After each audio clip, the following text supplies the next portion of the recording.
Where to begin, bro? Y2K, a postmodern RPG, otherwise known as YIIK, is... God, what the hell is it?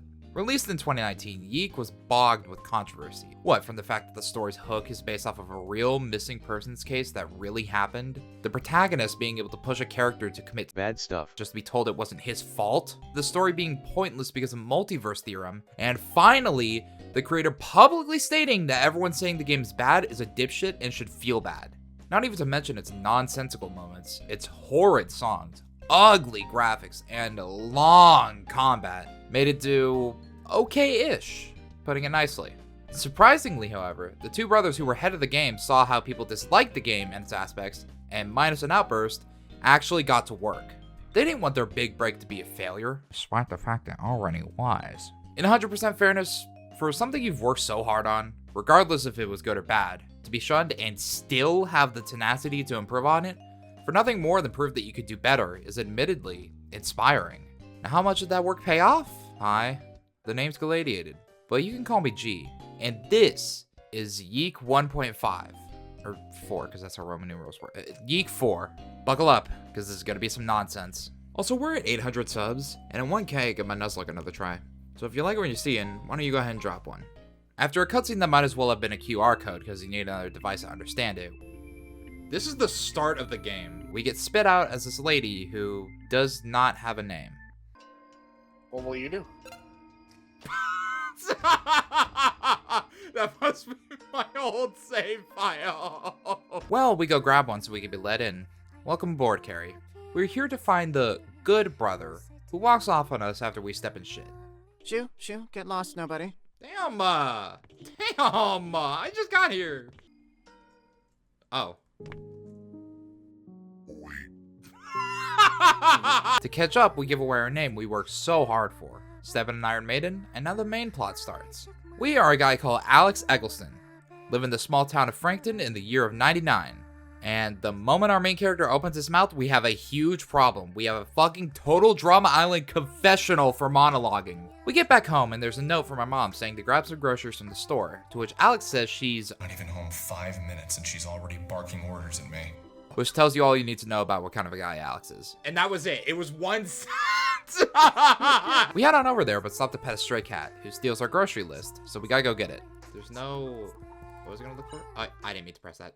Fuck. Did it save? No. Fuck. I'm gonna kill myself. Oh my god, Shangri-La. Well, hi, sex appeal question mark? Dreamer, a sinner, a saint.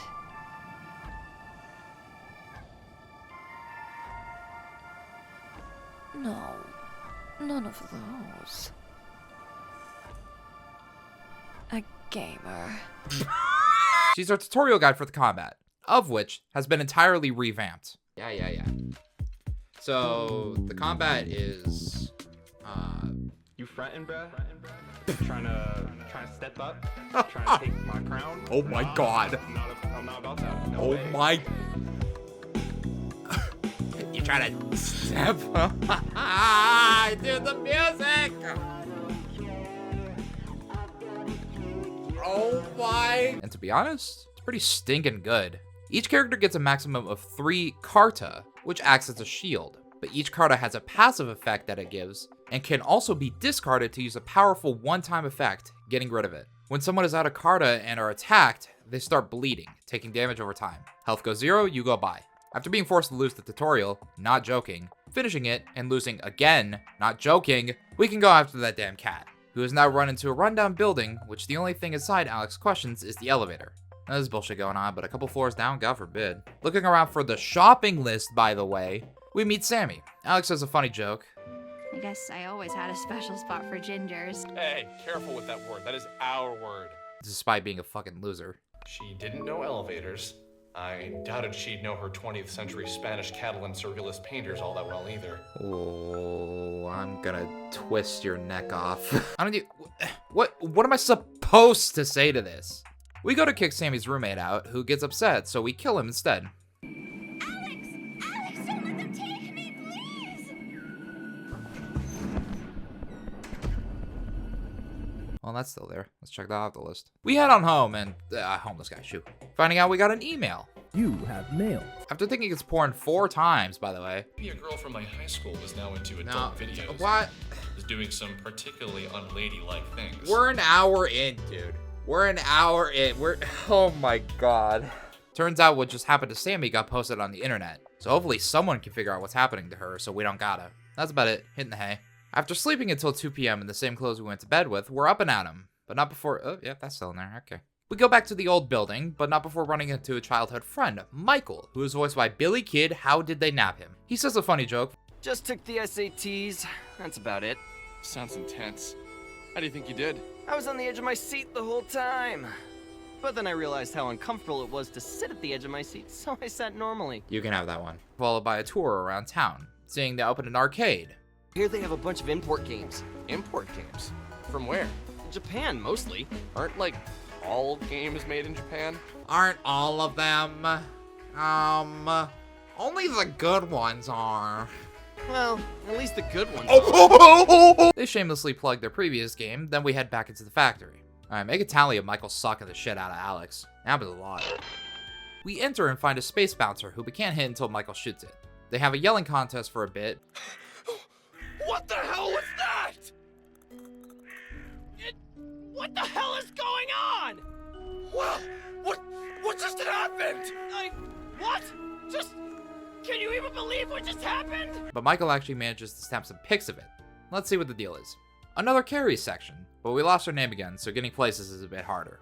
Some running around and a JoJo's reference in 2024 makes us laugh so hard it becomes our personality. We get Obama and then immediately lock in. That's enough to get through what we need to, so back to the Jinja. Turns out the photos Michael took are distorted and illegible. Shame. After back-to-back monologue rooms, browsing a conspiracy message board for a while, we see a post about the woman who works in an arcade making wormholes. Just for funsies. We get there and make it seem like we're creepos. And besides, aren't you the nubile one? You're much more desirable. Wow. So she beats the shit out of us. But after getting a grip, we learn her name is Vela. And she said the word orally and it made sense, and that's not fair. We learned from her that the Shadow Man was called an entity, and she manages to say so much and yet nothing at the same time, so she gives us her number if we find some bullshit again, and a number to the Mind Dungeon. Then Michael spits in our face and tells us the grind. Ring-a-ding-ding. I'll get it. Beetle. Turns out to level up, we have to enter this Mind Dungeon, and are greeted by Frieza. I'm being dead serious. Excuse me. No, seriously, I'm fine. Please don't fret. Oh, yeah, another one for the Red Hook chart. What was the point? Well, some grinding later, Alex gets a PM saying they have a similar situation to Sammy with their sister. So we grab Vela and start heading out. And Alex says, I read about it in a Korean newspaper. Are you Korean? No. Do I look Korean? It's hard to say. You look vaguely ethnic? Really? That's what you're going with? Maybe it'd be best if you just didn't mention race again. Somehow it comes off so awkward when you do it. I just meant, like, you know, exotic. Wow. Well, he sure says. Hey, look! We're in Chicago! So the guy that DM'd Alex did not tell him who they were or where they live. Okie dokie. Well, we ask around and find the guy, Rory, who invented lying on the internet. Her name is Carrie. He says there's a good chance his sister's soul is somewhere in the sewers, because of course it is. That's a lot of S's, holy. Some rummaging later, that's a note. Rory says that's his sister. Fell says it's actually him. And he reveals that his sister's been dead. She jumped off a bridge. So this Rory is another Rory that's abandoned his timeline, and hey guys, I'm only level 5, maybe this is a bit much. Okay, he's here now, sick. Cutscene was 10 minutes. Holy hell, who cares? I know Sand Attack now, get cooked. Hello? Oh shit, wait, I'm moving. Huh? Uh-oh, I think I broke it. Anyways, Alex says he hasn't talked to any of them in about 8 days. Why is that? My 12-year-old sister killed herself. She died right here, right where we're standing. Hey, dude, cool it with that. No one cares about your sister right now. We almost just died ourselves. Woo! That wasn't a choice, by the way. Required therapy. His mom's actually here now and tells Alex she got laid off work and now he's got to go get a job, and he's just miffed. We wake up in the middle of the night for no reason, really. But he's finally acknowledging the entity in his room. Mom should go shopping. Bro, that was your job! For whatever reason, we follow it to a nearby radio tower, where it wants us to play a vinyl of a record it doesn't have. And just in case poverty wasn't on the mind, we now gotta go find a deal with this record. The local record shop ain't got it, but say that the one in Windtown might have it. The place Rory's from. Michael's sick and Alex don't want to go it alone, so we ask Vela, who blows up on Alex for being a dipshit. And you can tell her VA liked her role. One day, Alex, when you finally get a job, you'll understand how everything can't be conspiracies and missing mysterious girls all the time. Dude. We show her the record cover and she double freaks out, so now we're doing it alone. Oh, he's up. Your mom said you'd been under the weather when I stopped by this morning. Oh, yeah. Oh, yeah, he was faking. Okay, so let's hit up Windtown. While we're there, why don't we stop in and check on Rory? Make sure he doesn't hate our guts. I almost got defensive. I almost pointed out how Rory endangered our lives with his stupid attention-seeking lie. But I let it go. Wow. What? Oh. That's, dude, that's, whoa. Back to Carrie, who sees a balloon Alex and does that. Bro, for what? Okay, found a whole ass gun, and our deadbeat dad put it there as a prank and is trying to steal money from us. And now the game has turned into Resident Evil.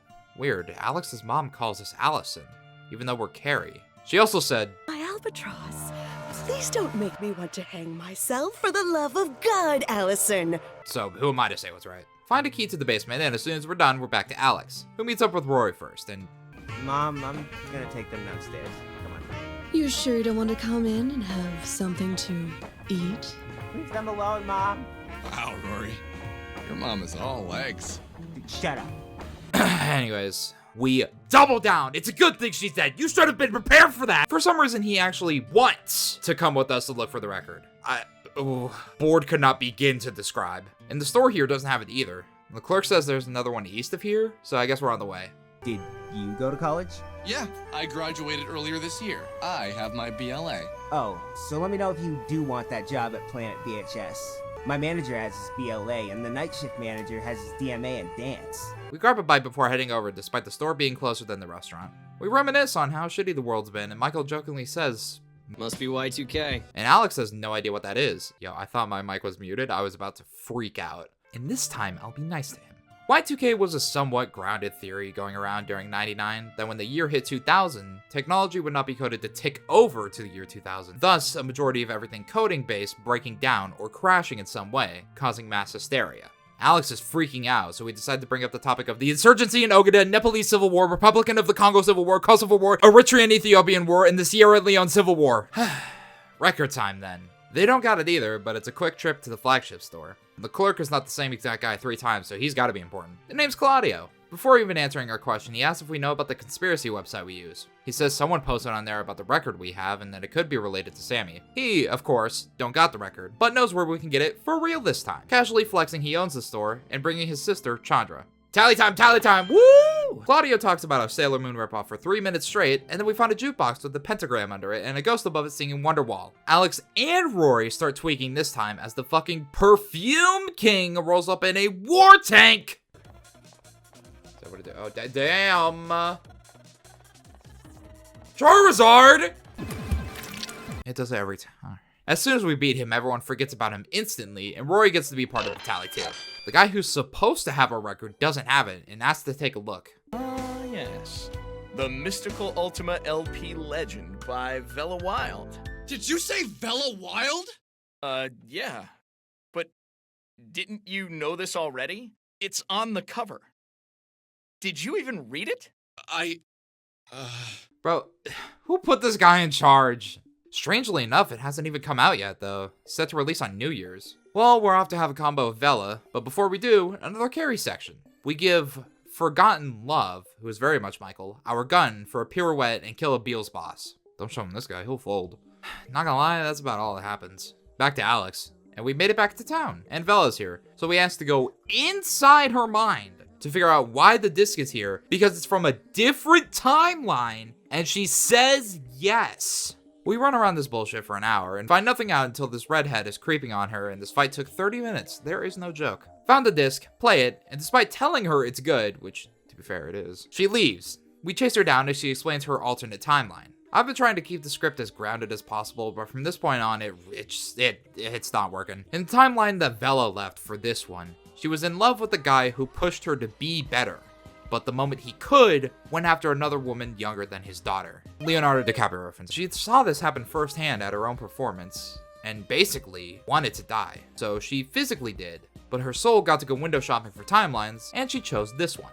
Alex wants to play the record at the radio tower because that's what the entity wanted. So we go do that.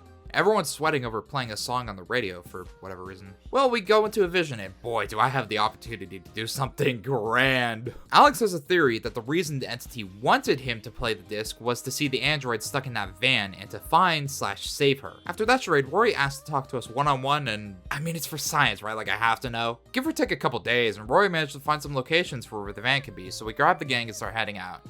Who is it? It's Alex and the gang. More like Chandra and the gang. You think you're that important, don't you? It's Chandra and the gang. Damn.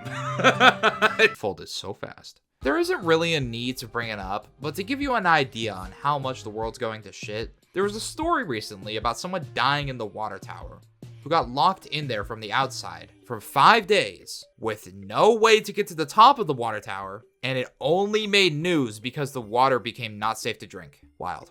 After getting flashed, ? We actually find what looks like could be the van, but some mall rats, in both ways, run off with the keys. Can anyone pick a lock here? Yo, wouldn't it be hilarious if I could? Like, out of this ragtag band of misfit friends, the black guy could pick the lock. And don't pretend you didn't think it. So to answer your racist-ass question, I cannot pick a lock. Well, at least not a car lock. I went through a Sherlock Holmes phase and learned to pick basic locks. You know, antique locks, Egyptian wooden pin locks, a warded lock, RFID locks if I had the right equipment. But definitely not a car lock. So, just to clarify, you can't pick the lock. No? Well, probably not. We chase him down, grab the keys, and Alex gets woman-handled by the android who explains that she is every soul that has existed of herself. I think Across the Spider-Verse is a good movie. I think that's a better starting point. She actually does say that when Sammy was taken, she was actually just leaving this reality, similar to what Vela did. But the reason it looked like she got captured was because a third of herself stayed, and the other 2/3 went back and picked her up. So we went to Vela's mind, and now to understand what will happen to this timeline, we have to go into her mind. After some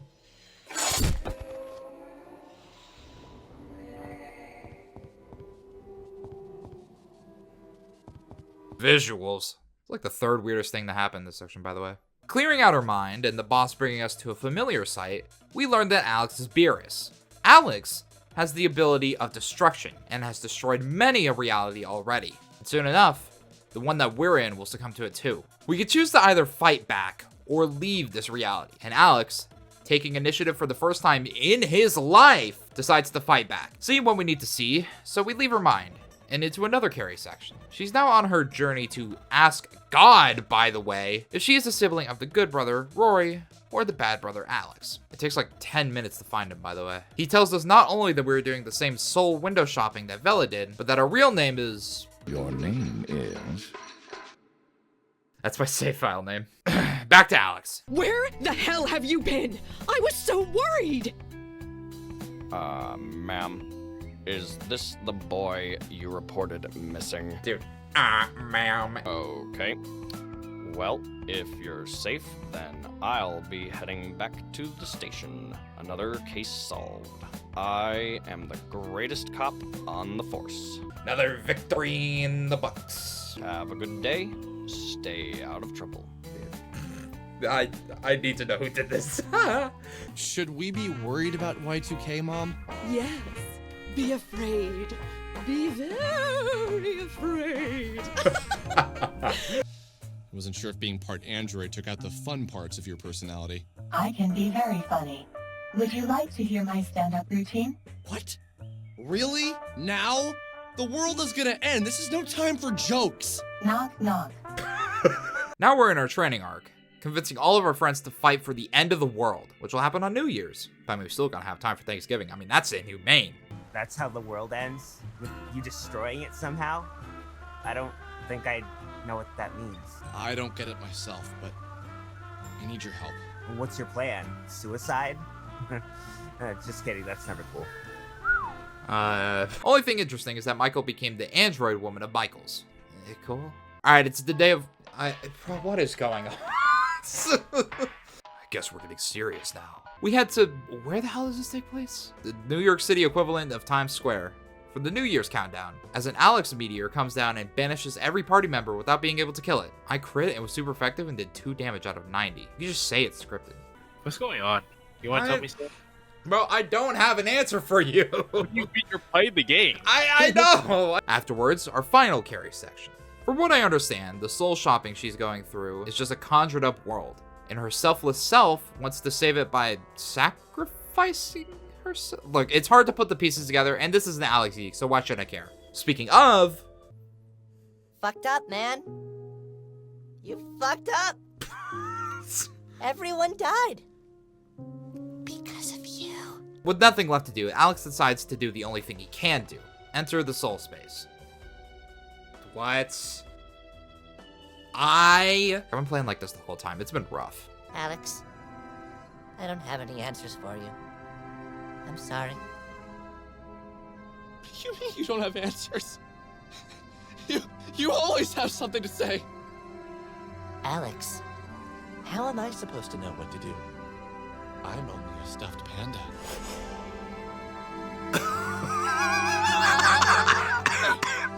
Hey, don't come back! I don't care if you're dead! I need you! Holy shit. To put in that much effort just to be as funny as it is wild. Some exploration, and it turns out that we are the only Alex who stayed and fought. Every other Alex has selfishly entered the soul space, leaving everyone else behind. Well, that won't do for our Alex, who senses one that might be able to help. Wherever help is supposed to go. Oh, that's a... okay. What are you saying? Will you help me defeat parallel versions of ourselves? I don't wanna. I thought my story would be enough to get you... It would have been funny if I didn't have to redo the shit I already did. That was a game over. Sorry, you're, Michael to me. I don't know your name here. No problem. Oh, that mattered. Oh my. After every Carrie section, I put in names for things I thought it was funny. Claudio's that fucking bird that I hate. 4 boss fights later, we find the true Alex, which was the perfume guy from before, who's with an android who apparently lied to us about being a soul hotel and is actually also Alex. Are there any more Alexes I should know about? Can you believe how wild this thing looks? And how cool its gimmick is to use a random card at every turn just for it to be scripted? Look at its health. It's healing. Also, Michael's been clipped into Alex this whole time. I cannot tell you why, but I can tell you that it's not intentional. Well, we die, get revived, unplug him. How am I even supposed to put what is happening into words? I think that all the Alexes get deleted, or fuse? I think they fuse? Credits. Our Michael extracts our soul and tries to kill it, but the bullet deflects and kills him. Michael had a whole subplot about Alex, but it was dumb and stupid and dumb, and the buildup was him failing immediately, so who cares? And then more credits. So, is YIIK, a postmodern RPG, a good game? Listen, ever since playing Bayonetta, I've been biased towards games that have absurdities for the sake of absurdities. And when originally buying YIIK, whoa, look at that sandwich between, I bought it ironically, as a joke. I didn't know much at the time, but what I did know is that it was terrible. And by that merit, I really can't say that 1.5 is terrible. I mean, the mine dungeon used to be a single hallway with 6 doors. These carry sections did not exist. And while I'm one of the freaks that thought the old combat was good, that being played like Mario Luigi, except wild encounters took 10 minutes, the new combat is way more streamlined, and it is for the better. Every new song of how many is for the most part good to great, besides the tutorial song for some reason. And I mean, hey, Rory doesn't kill himself anymore, I think. The voice cast, while unchanged, is still mental to me. I mean, Alex is voiced by Reagan from Mob Psycho. Someone out there is popping off. His mom is voiced by Jessie, by the way. R.I.P. Well, it can be made fun of for the same reasons. The package itself is no, it's not but I'm torn. I wanted to keep playing the game, and that's the worst thing I've said all video. So by that merit, it did redeem itself. Have a good one.